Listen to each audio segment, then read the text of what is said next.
Hi everyone, it's Mr. O'Brien, and I'm going to read Stuart Little Chapter 2 Home Problems. Stuart was also helpful when it came to ping pong. The Littles liked ping pong, but the balls had a way of rolling under the chairs, sofas, and radiators. And this meant that the players were forever stooping down and reaching under things. Stuart soon learned to chase balls, and it was a great sight to see him come out from under a hot radiator, pushing a ping-pong ball with all his might, the perspiration rolling down his cheeks. The ball, of course, was almost as high as he was, and he had to throw his whole weight against it in order to keep it rolling.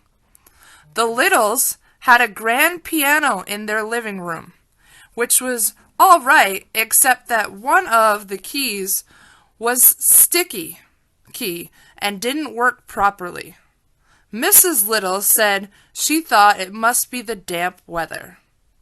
But I don't see how it could be the damp weather, for the key had been sticking for about 4 years, during which time there had been many bright, clear days. But anyway, the key stuck, and it was a great inconvenience to anyone trying to play the piano. It bothered George particularly when he was playing the scarf dance, which was rather lively. It was George who had the idea of stationing Stuart inside the piano to push the key up the second it was played. This was no easy job for Stuart, as he had to crouch down between the felt hammers so that he wouldn't get hit on the head. But Stuart liked it just the same. It was exciting inside the piano, dodging about, and the noise was quite terrific. Sometimes, after a long session, he would emerge quite deaf, as though he had just stepped out of an airplane after a long journey. And it would be some little time before he really felt normal again. Mr. and Mrs. Little often discussed Stuart quietly between themselves when he wasn't around, for they had never quite recovered from the shock and surprise of having a mouse in the family. He was so very tiny, and he presented so many problems to his parents. Mr. Little said that, for one thing, there must be no references to mice in their conversation. He made Mrs. Little tear from the nursery songbook the page about the 3 blind mice, see how they run. "I don't want Stuart to get a lot of notions in his head," Mr. Little said. "I should feel badly to have my son grow up fearing that a farmer's wife was going to cut off his tail with a carving knife. It is such things that make children dream bad dreams when they go off to bed at night." "Yes," replied Mrs. Little, "and I think we'd better start thinking about the poem, 'Twas the night before Christmas, when all through the house not a creature was stirring, not even a mouse." I think it might embarrass Stuart to hear mice mentioned in such a belittling manner. "That's right," said her husband. "But what shall we say when we come to that line in the poem?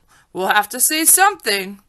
We can't just say, 'Twas the night before Christmas, when all through the house not a creature was stirring.' That doesn't sound complete. It needs a worm to rhyme with house. What about louse?" asked Mrs. Little. "Or grouse," said Mr. Little. "I suggest souse," remarked George, who had been listening to the conversation from across the room. It was decided that louse was the best substitute for mouse. And so when Christmas came around, Mrs. Little carefully rubbed out the word mouse from the poem and wrote in the word louse, and Stuart always thought that the poem went this way: "'Twas the night before Christmas, when all through the house not a creature was stirring, not even a louse." The thing that worried Mr. Little most was the mouse hole in the pantry. This hole had been made by some mice in the days before the Littles came to live in the house, and nothing had been done about stopping it up. Mr. Little was not at all sure that he understood Stuart's real feeling about a mouse hole. He didn't know where the hole led to, and it made him uneasy to think that Stuart might someday feel the desire to venture into it.